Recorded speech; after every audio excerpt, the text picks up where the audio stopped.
Hey, good morning, good afternoon, good evening, wherever you may be. Scott Luton and Marty Parker with you here on Supply Chain Now. Welcome to today's live stream. Hey, Marty, how you doing today? Fantastic, Scott. Really excited to talk about everything today. I am too, and I didn't call you Party Marker as I messed up last week. But My favorite nickname, by the way. it is a good one. But great to have Marty here today as we're all kind of getting over, at least here in the Metro Atlanta area, a winter storm that wasn't quite as bad as predicted. But in other parts of the world and other parts of the states, our prayers and thoughts with folks that are certainly impacted deeply. But on a much lighter note, today's The Buzz, folks, where every Monday at 12 noon Eastern Time, we discuss a wide variety of news and developments across not just global supply chain, but global business. News that matters is what we like to call it. And The Buzz, of course, is powered by our friends all month long in January over at EPG, a leading global provider of supply chain technology solutions. EPG has over 1,000 team members across 23 locations worldwide, serving over 1,600 customers. Learn more about how your organization can benefit from smarter, connected logistics at epg.com. Okay, so Marty, big show today. We are, and I'm still kind of, I think the storm got me a little bit. I've kind of congested a little bit, so I'll try to have my finger on the mute button throughout the show. So let's see, we're talking trade shows to supply chains battling these winter storms to new innovation in 2026, all that and much, much more. And we've enjoyed the pre-show session with our guest today. Heidi Benko with Infor is here with us on The Buzz. You're going to enjoy her perspective. Marty, we got a big show. You ready? Did you eat a big breakfast, hearty breakfast this morning? Absolutely did. I'm ready to go. Outstanding. So, folks, stay tuned for a big edition of The Buzz, powered by EPG. Okay, so before we bring on our big guest, Marty, I think there's three things I want to walk through here today, right? And kind of the A block.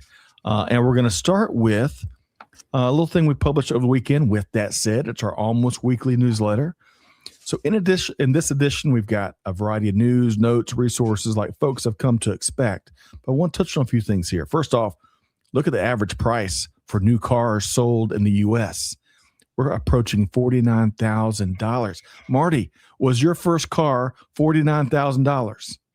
It was $1,000, Scott. Okay. It was cash. I love it. I love that. It's remarkable. 49,000. So speaking of the automotive industry, folks, automotive industry analysts are very tentative on the year that 2026 will bring to that key industry. Of course, we know how important the automotive sector is to the U.S. economy. It's estimated to be 4.8% of our GDP, Marty. The U.S. auto sector hit 17 million units sold for 5 consecutive years prior to the pandemic. You see that there. But recovery has been slow for a variety of reasons. Sales were 16.3 million vehicles in the U.S. last year in 2025, and analysts are expecting to hit that mark or drop below it here in 2026. We shall see. Secondly, also, and with that said, we shared urgent needs from the American Logistics Aid Network, and we are looking at doing that every week, Marty. You know, Alan helps a wide variety of needs, but each week we're trying to gather 2 or 3 of their priority needs and share that with our global audience. So if you're in position, folks, to use your supply chain infrastructure or other resources to contribute towards the help, venture over to allanaid.org, and also you can check out the priority needs in our With That Said. Finally, Marty, we got a hit on our hands. Our Never Normal series, which started with an episode featuring 3 or 4 chief supply chain officers, well, it's drawn a ton of great feedback. So installment number 3 has been scheduled. Now get this, who's who list here, Marty. Douglas Giram, Global Vice President of Supply Chain for one of my favorite companies, the Hershey Company. Oh, chocolate. Corey Knox, Vice President, North America Personal Healthcare Supply Chain Operations with P&G. Shay Nessler, Vice President, Supply Chain, CPG, and Beauty with Dannon. Love the yogurt. And Eduardo Adame, Vice President, Global Supply Chain at 3M. Folks, this panel session, home run panel session, is going to be hosted by the one and only Corinne Bursa on February 18th at 12 noon. It's free to join. You just got to register, and we're going to drop the link so you can do just that. All right, so Marty, back to what got started all with that said. Did you read that this weekend as you were staying in off the roads, and what stood out to you?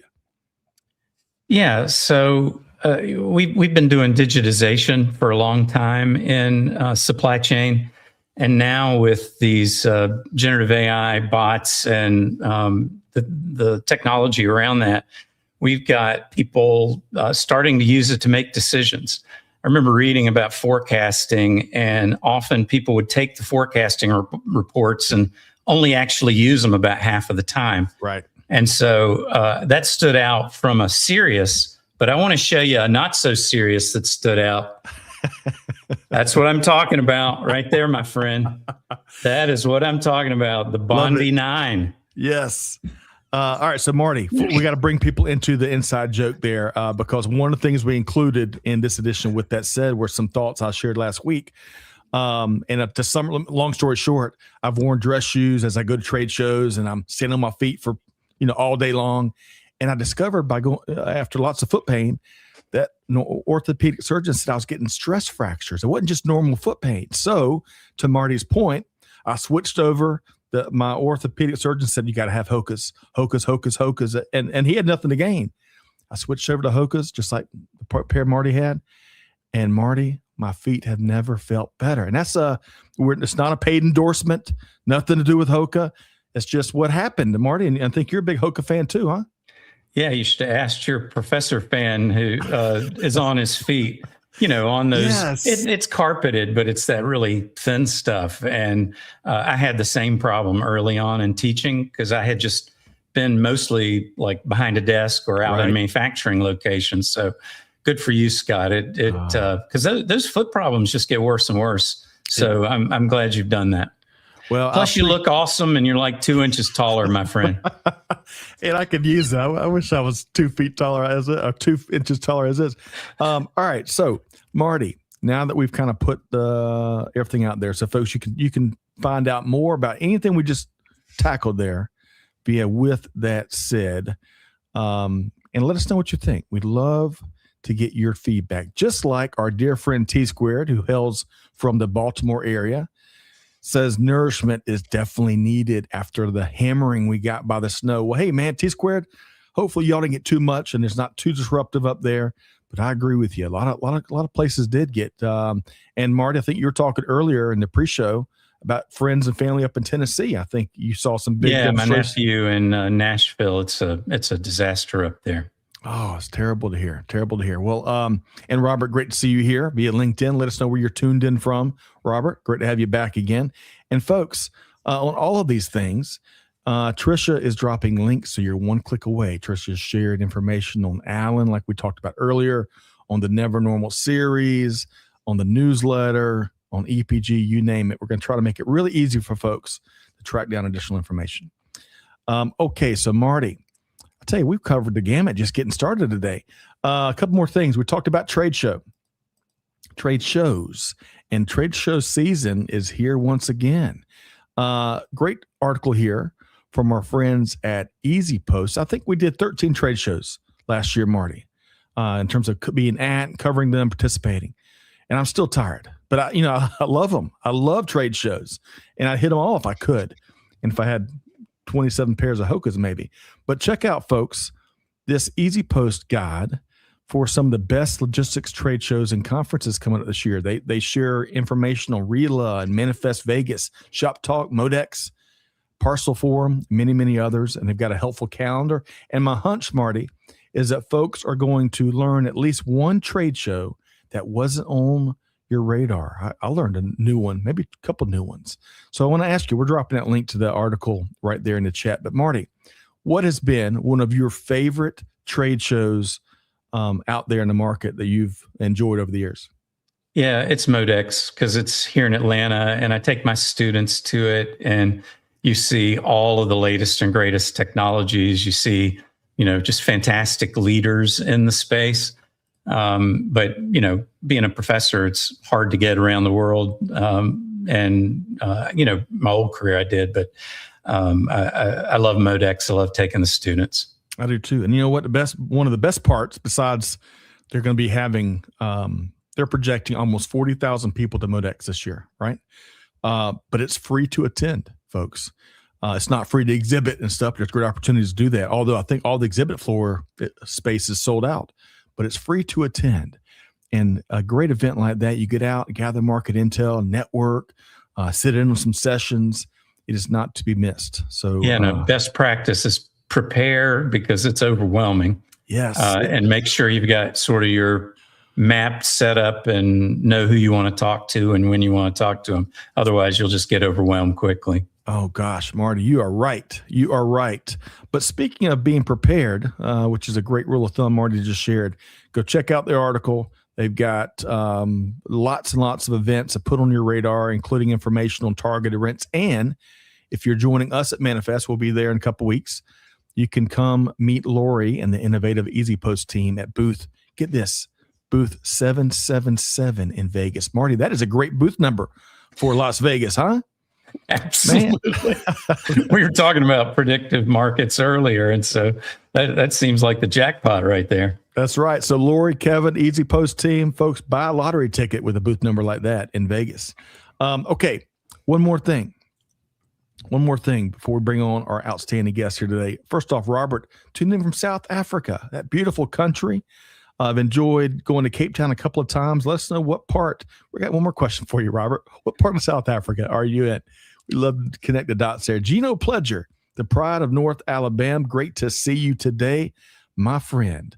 All right, Marty, one more resource for folks because we got big news from our friends over at U.S. Bank. They released their inaugural Freight Payment Index Rates Edition in partnership with DAT Freight and Analytics.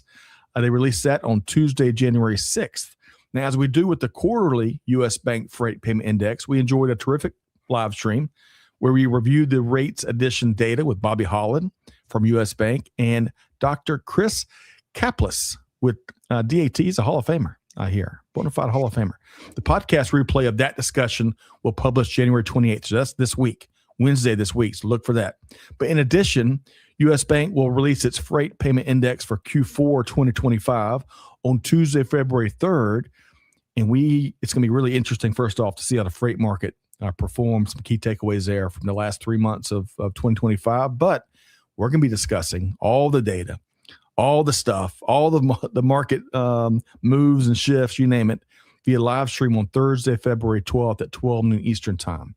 We've got Bobby Holland backed by popular demand, but also Nick Palmucci, Senior Director of Supply Chain Logistics and Final Mile at Ferguson Enterprises. And in the meantime, tune in for that show for key takeaways from the Q4 index and the domestic freight market. But in the meantime, you can download the Q3 Freight Payment Index or the brand new Rates Edition publication from U.S. Bank at freight.usbank.com. Marty, we got to keep our finger on the pulse of the freight market. Ain't that right?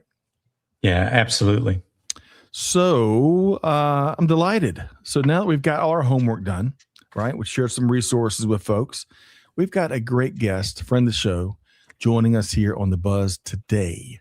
Heidi Benko has over 25 years of experience in supply chain product management, solutions, strategy, and marketing, all of which she has used to deliver innovative supply chain solutions to companies across industries to help them transform their supply chain operations. Please join me in welcoming Heidi Benko, Vice President of Product Management and Strategy for Infor Nexus. Hey, Heidi, how you doing? Good. How you doing? Wonderful. I'm tired. We had a busy A block here today on the Buzz, Heidi. Yeah. But Marty, as he always does, sees us through. He's a steady hand guiding the whole show. Marty, looking forward to a great chat here with Heidi, huh? Yeah, looking forward to learning a lot. Me and you both. Okay, so let's do this. We'll start with a fun warm-up question, Heidi and Marty. You know how we do things around here. Now, today is Australia Day, so to all our friends from across Australia, happy Australia Day. It's Bubble Wrap Appreciation Day, which is an interesting one. If you remember Papa Nose as a kid. Yeah. Sometimes some adults still do it. I've done it every once in a while. International Customs Day, folks. Love on those compliance professionals. They're your secret weapons. It's National Bible Day, and it's also National Peanut Brittle Day, Heidi and Marty. So on that last one, here's my question. I know a lot of folks love peanut brittle, but I'm one of those that do not. And I even love peanuts, but I don't like peanut brittle. So I want to ask each of you, and Heidi, I'll start with you. What is one food that everyone you know just loves it to death, but you do not? Heidi, what's that food for you? I think mashed potatoes. Really? Now that is intriguing. Do tell more. What do you not like about them? The texture, just something about I can eat smashed potatoes, but not mashed potatoes. And I feel like so many holidays and everybody's like, why are you not eating these? You know what? When you first said it, it didn't make sense. Now it makes perfect sense, because how much other food do we mash into that kind of texture? Not much, right? Marty, if it's not mashed potatoes for you, what is it? I'm going to keep the same theme going, Heidi. It is guacamole and avocado. Oh my gosh, putting that junk on toast and smushing it all in chips. But I got to say, the peanut brittle ones just left me. I don't know. I don't even know what to do with that, Scott. My best friend's mom used to cook it, and we'd go in eating it hot. Ooh. But anyway, mashed potatoes and guacamole. I'm with you, Heidi. So you're saying I lost some esteem in your eyes with my disdain for peanut brittle. I hate to let anyone down, but especially Marty Parker. So I'll try to get better at it. But wait, one quick note on guacamole. So Heidi and Marty, I wasn't growing up really until my early adulthood. I was not a fan of guacamole. And Amanda, big thanks to Amanda Trish behind the scenes, making it happen today, turned me on to it. And then I fell in love when we went to D.C. We ate at a famous Mexican restaurant. I can't remember the name of it. And Marty and Heidi, I've never had guacamole as good as it was there. We could not eat enough of it. I turned green. So, but mashed potatoes, guacamole, and peanut brittle. So, folks, don't ask us for our opinions on any of those foods. That would be the worst meal on earth, wouldn't it? Really a weird combo. So here's, I think this is Amanda. My weird food ick is cookie dough. Everyone else loves it, but I am not a fan. That's funny because when she does buy, and she makes her own cookies, but when she does buy pre-made cookie dough, it slowly disappears as me and the kids are always all taking slices of it. I don't know. Okay. We got a lot of work to get to here today. So Heidi, great to have you back with us. We enjoyed you being on the Buzz about 6 months or so ago. Really appreciate what you do out in the industry. So I want to start with, as we dive into news stories here on the Buzz, powered by our friends at EPG, with this retail brew story, where they reported last week on some of the ways that Walmart was preparing for the winter storm that has hit so many areas here in the States in recent days. Again, we got lucky here in Metro Atlanta, I think. Walmart used AI-driven technology to anticipate demand changes from Winter Storm Fern. I think we're naming winter storms these days, Fern, F-E-R-N. The AI-driven system forecasted demand shifts using historical weather data and advanced simulation models, all of which allowed Walmart to act much faster than in years past. Ahead of the storm, the big retailer utilized anticipatory inventory staging for storm-related essentials, think ice melt, water, probably generators, some other stuff, and rerouted other goods to secure facilities so that during the storm, the AI-driven approach helped optimize delivery routes, so navigating through some of the stretches of infrastructure, including providing for what they call jump trailers, mobile units all pre-stocked with essential items. So Heidi, I'm thankful we did not get a dose of what you see in the shot here, at least in my neck of the woods. But your thoughts on Walmart's approach at optimizing their performance during these tougher times? Yeah, that kind of looks like my street without all the pretty trees here in Manhattan, but that was my trip to work. I just think it shows the power of AI. I mean, there's no way they could have done this before. And I think that's basically essential now for companies to really run their supply chains, and with so many disruptions, and really enables them to have that competitiveness to now they can be proactive instead of reactive and have the right goods to where they need to be. And if you think about the volume of data and scale they would need throughout their entire network with the this storm and the amount of coverage area that it had, I think it's essential. Yes, no doubt. It's not a nice to have anymore. It seems. Marty, your thoughts on this story with how Walmart got ready to navigate through the storm? I mentioned in pre-show that I read a stat that about 40% of people have the forecasting information, but they don't use it. They don't. Right. They ignore it. And so, if you're using these tools, they're not only doing it faster, but they're actually making the execution, which is really mission critical when you're facing something that's happening this quickly. That is right. That is right. Planning is great, but we got to execute on the plan. By the way, Trisha drops all the links to these stories, so you don't have to take me and Heidi and Marty's word for it. You go check it out for yourself and let us know your take on these topics and these news stories. Okay, from the storm to this story that comes to us from CNBC. And it points to some of the impact that tariffs are having on supply chain organizations. So get this, according to a survey of supply chain professionals conducted by both CNBC and the Association for Supply Chain Management, aka ASCM, you can learn more at ascm.org, many are reporting that new tariffs and their related costs are creating layoffs in a challenging environment for companies looking to invest in their supply chain organizations. So I'm going to share some of the data factoids from this survey, okay? And I'm going to get Heidi and Marty to weigh in here. So looking at numbers here, over 220 supply chain pros participated in this survey. And the time frame is important. It ran from December 15th, 2025 to January 7th, 2026, so about 3 weeks there. 65% said their supply chain costs increased 10 to 15%. 34% of those surveyed reported an increase in cost greater than 15%, again, due to the trade policy and the tariffs. 32%, unfortunately, are reporting layoffs. And an interesting note about that, it's double the amount that reported layoffs earlier in 2025, in April 2025, which it came in at 16%. And in these latest numbers, 32% reporting layoffs. When it comes to the economic outlook, folks, I'm glad I got Marty and Heidi here because I failed every economic class in college I took. So when it comes to the economic outlook for the months to come, 38% had a negative view as opposed to 35% had a positive view. I think those are interesting contexts for the overall numbers here. 56% are concerned about a recession. Of those, about 2/3 believe a recession will kick in during second quarter 2026. That's scary.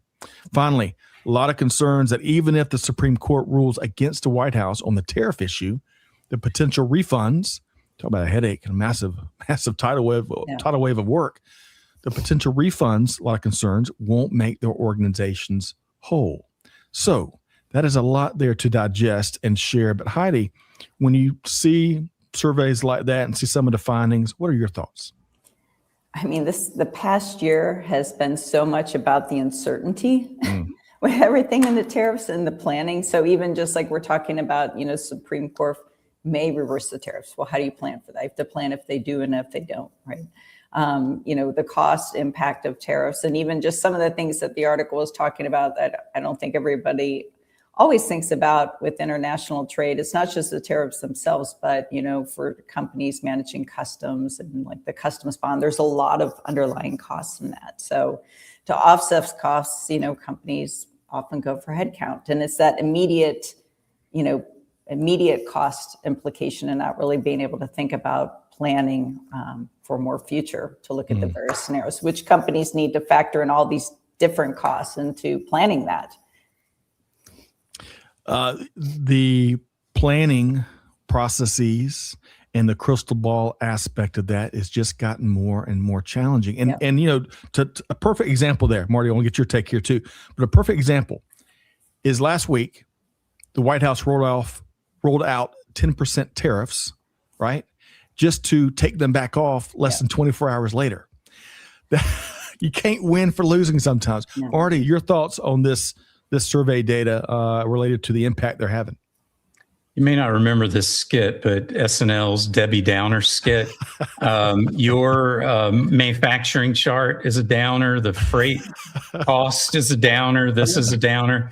And you've seen me in these podcasts. I'm not a fan of tariffs. Right. They're a tax, and that's reflected in pricing or costs.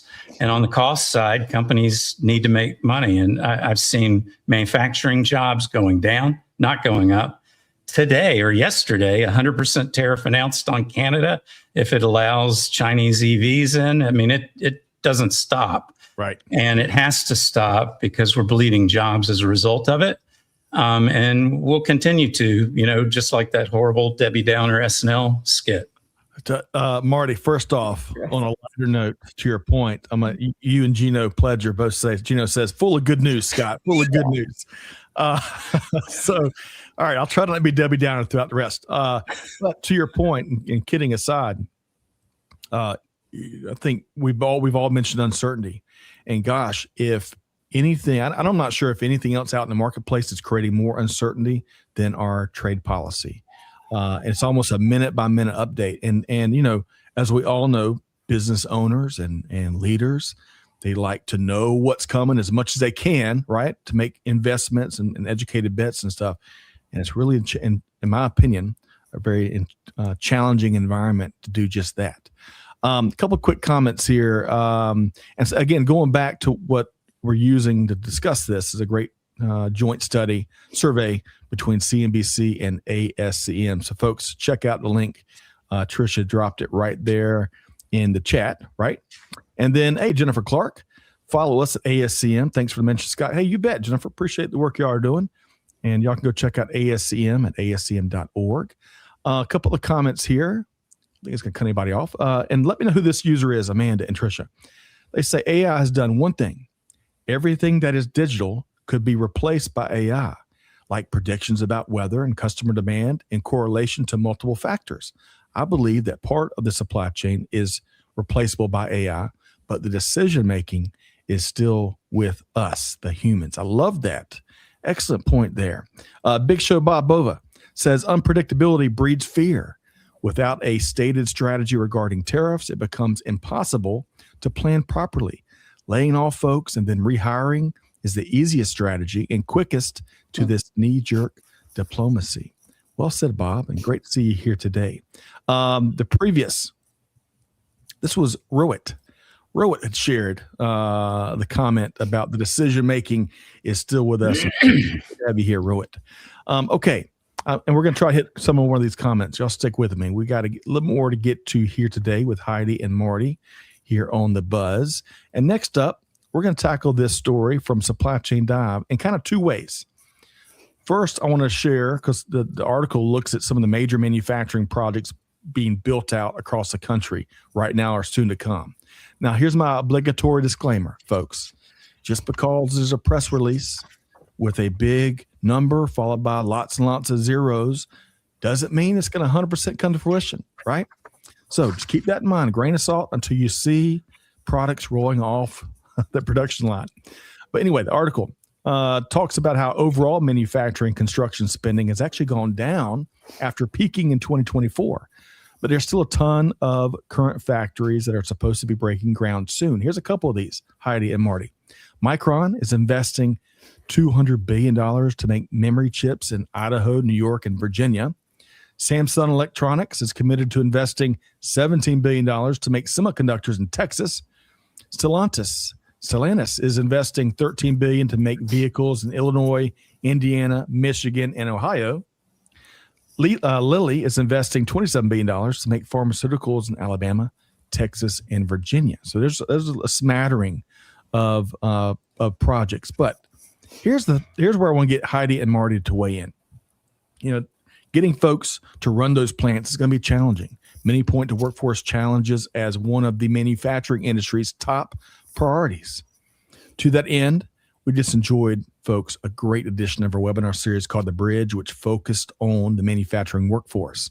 I was joined by Allison Giddens, who runs and owns a local Atlanta area manufacturing plant. And we featured Dr. Alan Amling and Daryl Edwards, who wrote this white paper, Oh, wrong graphic. This white paper, Reshoring the Workforce, Bridging America's Manufacturing Talent Gap. Folks, this is free. Go to the UT site there, and you can download it and check it out. Chock full of great information.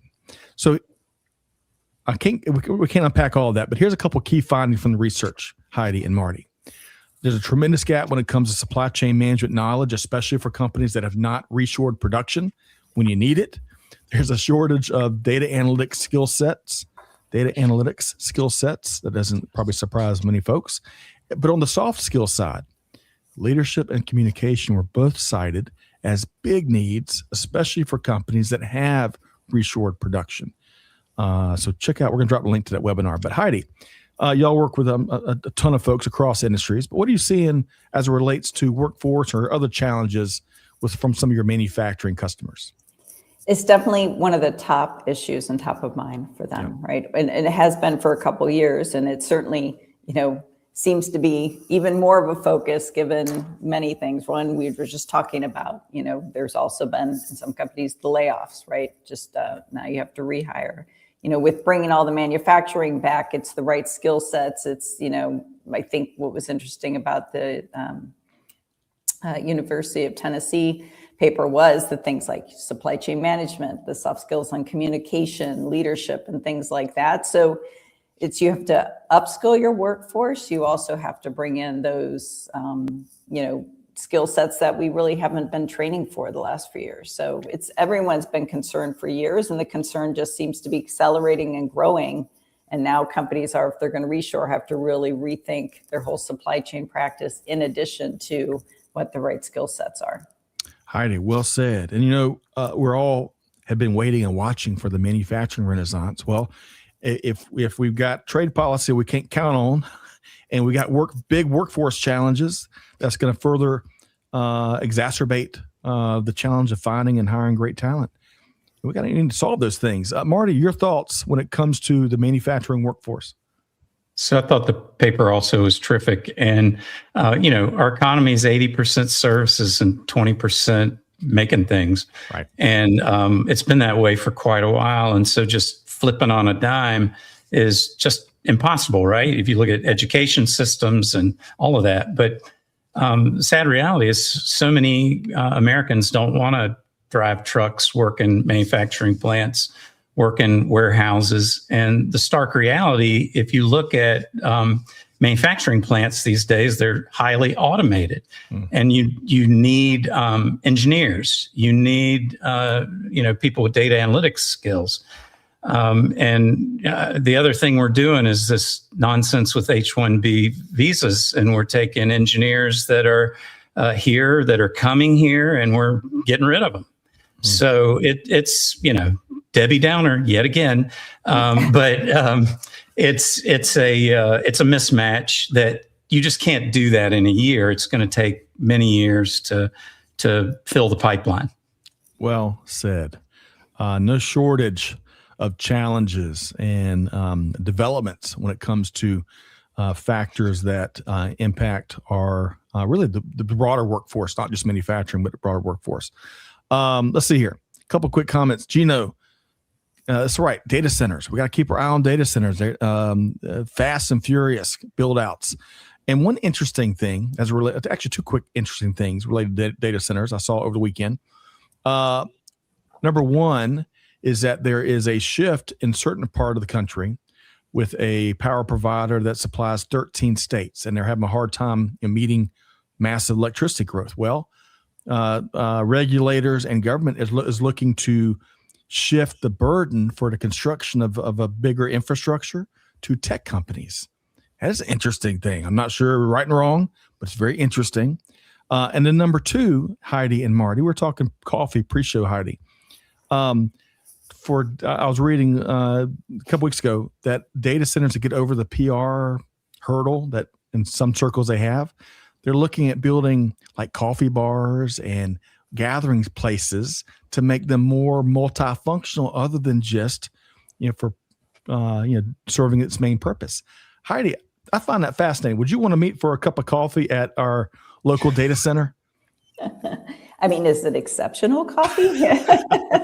That's the $1 billion question. Yeah. Exceptional at the right price coffee. I don't know. I mean, it's We're going to find out. Not really following exactly. No.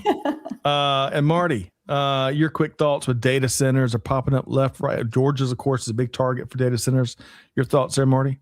Yeah, the energy is the bottleneck, right? And we're starting to figure out how to build small nuclear power plants, which is great.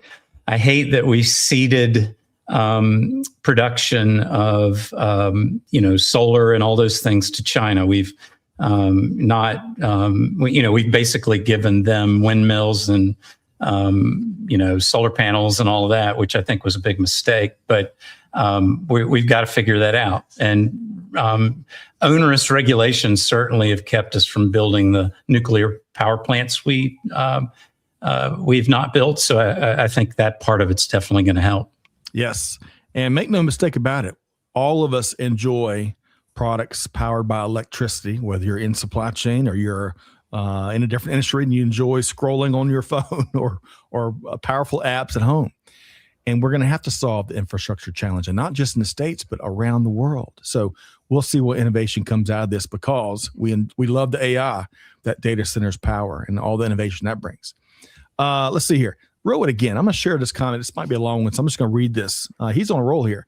Rohit says, companies investing in the U.S., is it feasible for any company or any customer in general? Companies are investing now, but I seriously doubt they will absorb the cost without passing it on to customers. Companies still have to get raw materials from other parts of the world, like Asia, which still presents a costing problem. Although companies are investing now, their supply chains are still intertwined with other parts of the world. That's right, Rohit. I shared last week. I stole this from somebody somewhere, Heidi and Marty, but as much as I love American football, global supply chain is the greatest team sport in all the world, right? And it's for that sentiment right there that Rohit shared. So we'll see how it plays out. But hey, have a leg up, folks. Check out this white paper, Reshoring the Workforce, Bridging America's Manufacturing Talent Gap. You will learn, no matter where you are in this world, you'll learn some really interesting nuggets on what is driving challenges and successes. All right, Heidi and Marty, we got a lot more to get to, including some of the cool things that Infor is doing this year, talking about bringing innovation to global supply chain. But really quick, I'll share an update from our friends at EPG. The innovative supply chain technology leader is announcing new AI-driven logistics solutions, which are powered by NVIDIA AI infrastructure and EPG's deep logistics expertise. The company has introduced its new supply chain execution AI environment called EPG Aura. These new rollouts will help organizations optimize decision-making, stability, resilience, and speed. All this points to an exciting new chapter at EPG, where they're on a mission to set the pace for the logistics of the future. You can learn more about EPG and this innovation via the link in the chat. Check that out. Okay, one more comment here. Gino, data centers require chips and boards, causing pressure on normal PC supply chain. That's right, Gino. I tell you, all these things are so intertwined, kind of like what Rohit was sharing. All right, so Heidi and Marty. Heidi, you didn't know this. Little surprise. We got a snapshot of Marty's closet right here for this next story. He's a big cowboy boot fan. We didn't know that. Scott, I actually own that tall brown one to the right. I literally do.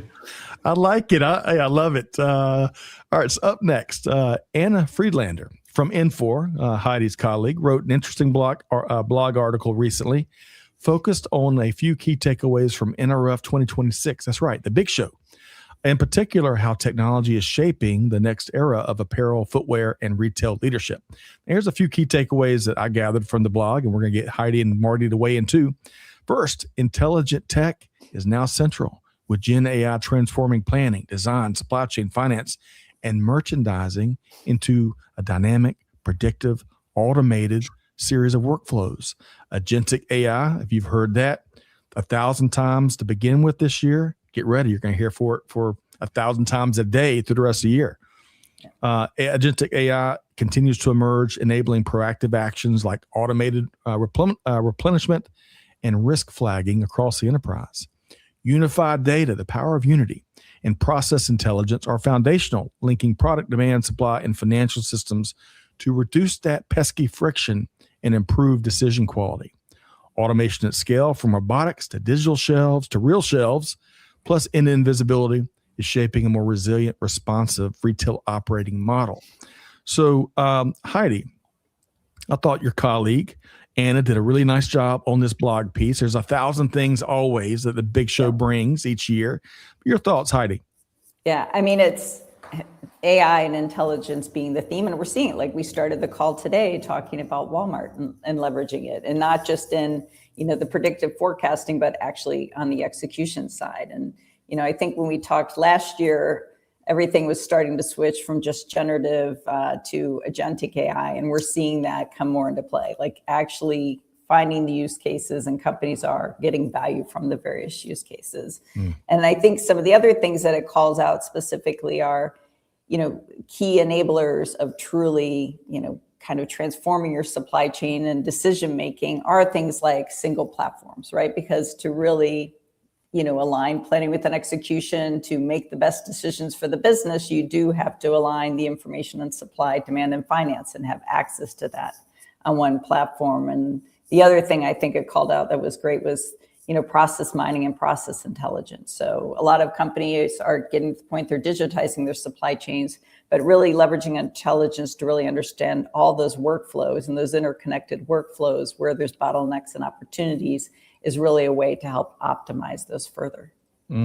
Heidi, that was poetic. Your key takeaways from that blog there. Shakespearean.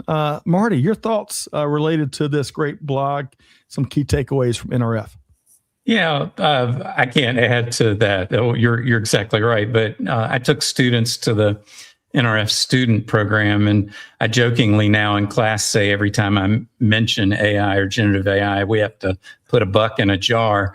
And I think we're up to like $300. They had all kinds of examples, like associates in a Home Depot that are getting real-time information to help clients that then trigger deliveries to the store that then trigger decisions in their supply chain. And like Heidi said, it's the whole thing, right? Looking at the Home Depot example, it's the finance data, it's the customer data, it's the external data, like the impact of the storm right now, all in one platform, well coordinated. And so, we're now actively teaching our students how to write the right kind of prompts, looking at sort of big systems like what Infor does and understanding the whole picture instead of just, little small pieces of it. And so I think the blog was excellent around those points. Good stuff, Marty. And, I would say kind of some of the themes y'all both shared, lean into your data silos, your silo data at your own peril, because the immense value of integrated data from all these different systems and parts of the ecosystem that Marty and Heidi are both pointing to, leveraging it in a unified fashion is going to enable more holistic decision making. Rather than making decisions for one particular functional area of an enterprise, you get a bigger picture, and it'll lead to better data-driven and business-driven decisions for sure. Okay. T Squared shares. See, we mentioned data centers, and it hijacks conversation. Everybody, I think we're all fascinated with data centers. T Squared says risk hedging and agile supply chains, along with cogeneration, may come into play with data centers with heat creation and increased water usage. That's right. Did you know? I was at, speaking on the heat creation and the water usage, and I'm not getting the right number here, but I was at a Schneider Electric event, great event earlier this year, late last year in Vegas. And I didn't realize that semiconductors used for AI purposes, I believe generates 10x the amount of heat than non-AI semiconductors. So water usage at data centers that are really focused on AI, we've got to solve that element of the water problem. So it's all interconnected. I'll tell you what, it's hard to be Debbie Downer, Marty and Heidi. My apologies. I can't stop. All right. So, hey, this will bring, I think, a smile to a lot of faces out there. Let's have some fun with this story, because let's see here. Yahoo Finance and Fortune Magazine were reporting this, that a lot of big names were talking about how AI, another buck in the jar there, Marty, is going to dramatically shorten the typical human work week. Out of all of them, Microsoft co-founder Bill Gates, I think you've heard of him, probably created the biggest stir when he suggested that humans may be looking at a 2-day work week in less than 10 years from now, all thanks to AI.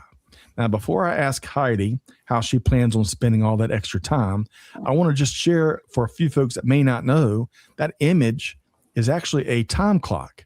And in several of my first early jobs, I used a lot of us did use time clocks to punch in and punch out. That is still around in certain circles, but some folks may not recognize that being for what it is. But Heidi, tell you, 2 days a week, life would be good. Your thoughts on that prediction?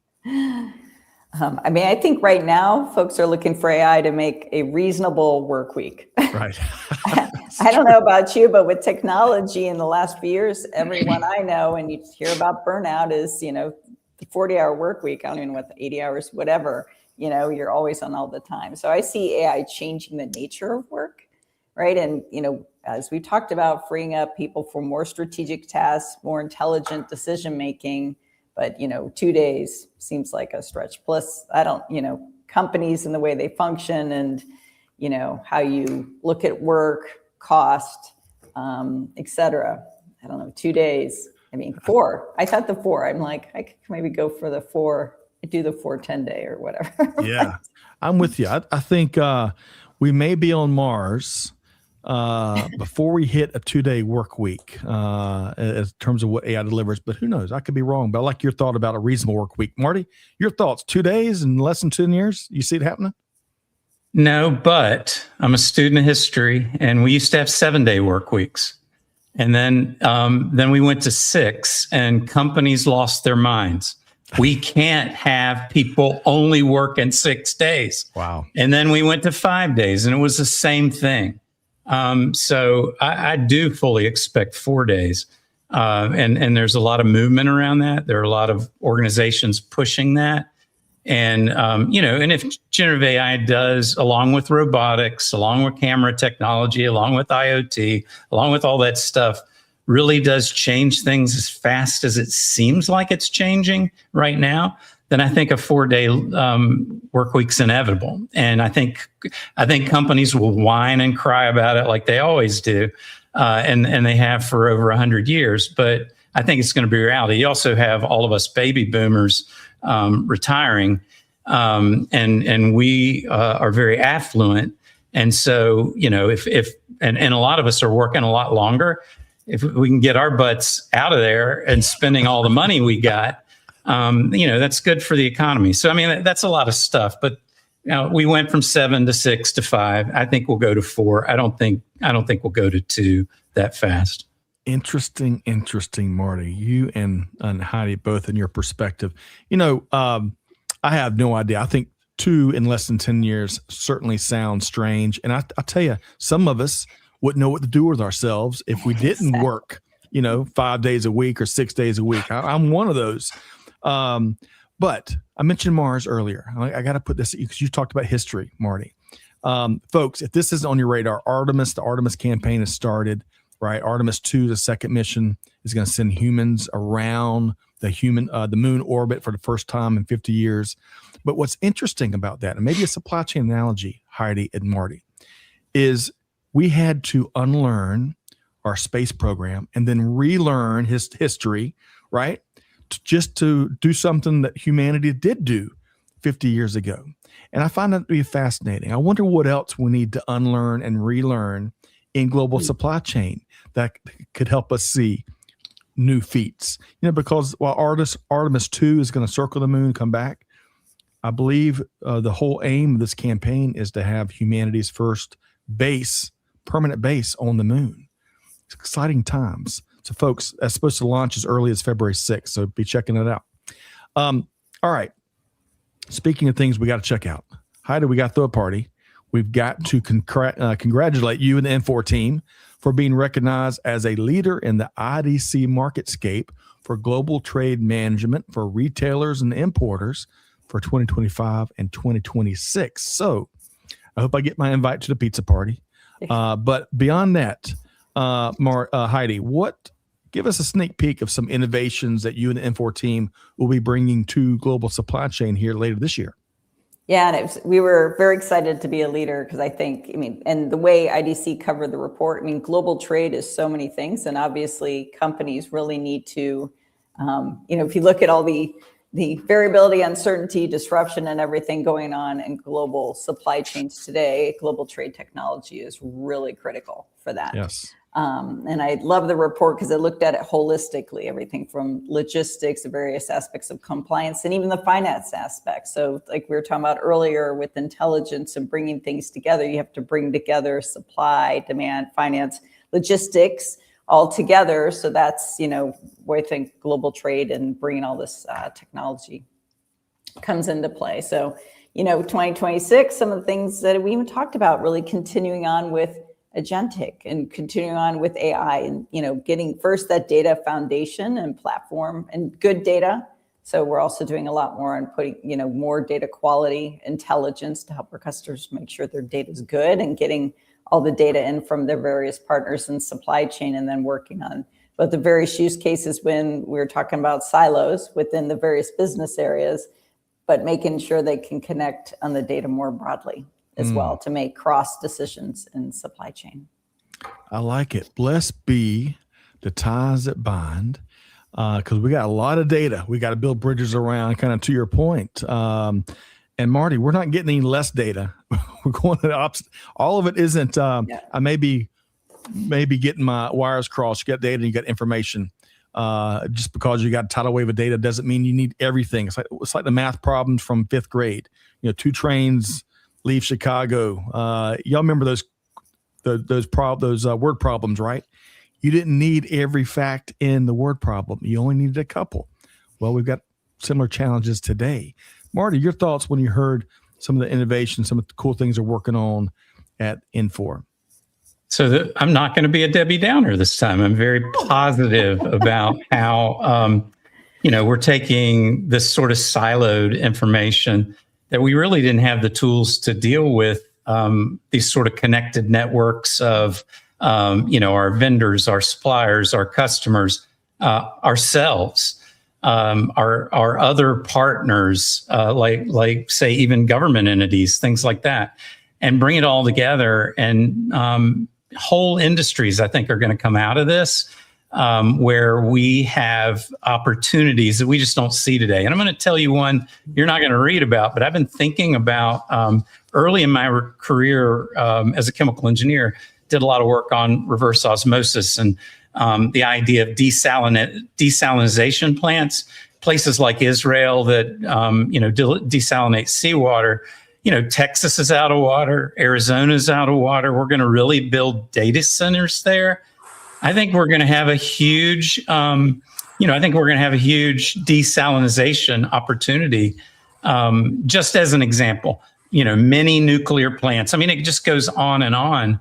But with what Infor is doing to bring all that information together for companies, they'll be able to make great decisions around things that create those opportunities. Yes, and we can maybe finally solve, beyond all the innovation that Marty shared, and things to come, which I find exciting. I like your vision, Marty. Maybe we can finally solve that train problem. Those 2 trains leaving from Chicago. Heidi, where were you in the Infor team when I needed you in like 4th grade, trying to pass math class?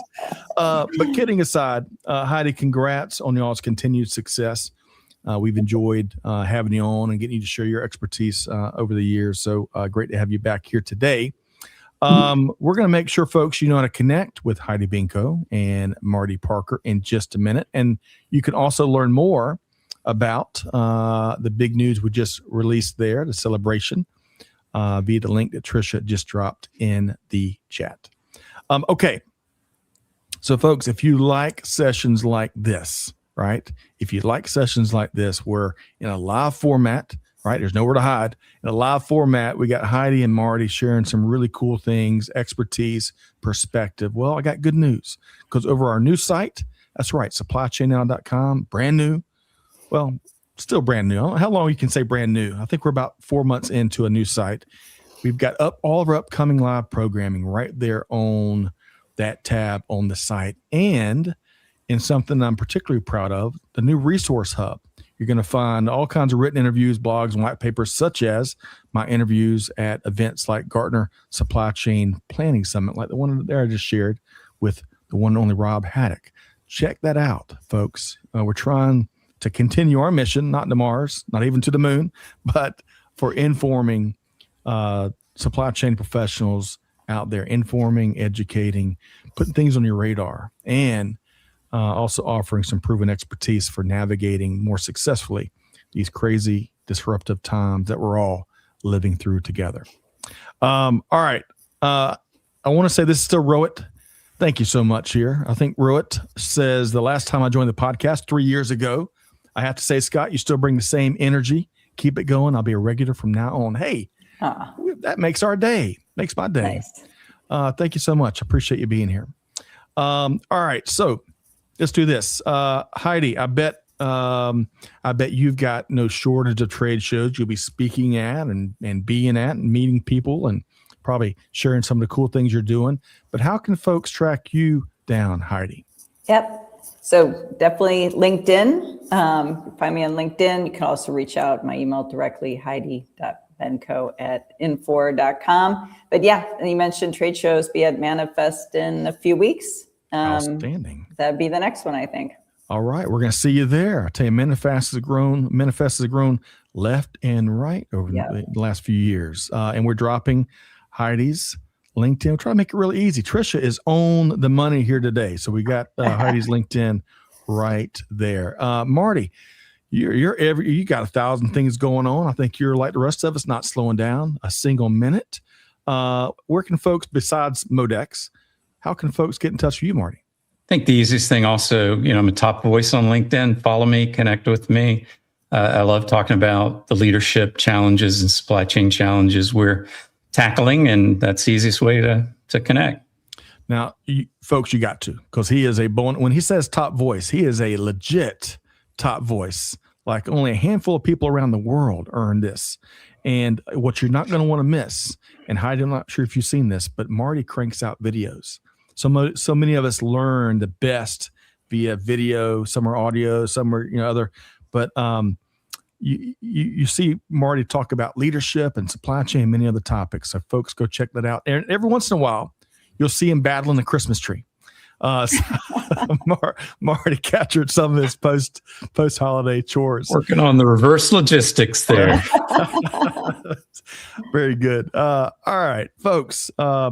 We're going to try never to be Debbie Downers, but we're going to tell you, we're going to keep it real with you each and every week. Some weeks certainly are better than others, but folks, we welcome your feedback. Keep it coming. We get tons of feedback from all of y'all, and that's why we do what we do. So as we wrap here today, I want to thank Heidi Benko, Vice President of Product Management and Strategy for Infor Nexus. Thanks for being here, Heidi. Thanks for having me. I appreciate it. Always enjoy it. Well, I look forward to seeing you in Vegas at Manifest. And my esteemed co-host, one of the top voices on LinkedIn, Marty Parker. Marty, thanks for being here. Thanks for having me, Scott. You bet. Big thanks to our friends at EPG, powering the buzz all month long in January. Of course, big thanks to Amanda and Tricia behind the scenes, all the wonderful production work they do. Most importantly, though, big thanks to our global audience for being here with us. I love the comments and the great insights we've got there, not just in the chat section, but that we hear from you all year long. Y'all keep it coming. But you know your homework to do, because Heidi and Marty brought it here today. They backed up the truck. Lots of insights and actionable takeaways here. You got to take one thing you heard here from Heidi or Marty and put it into practice. Share it with the team. Do something with it.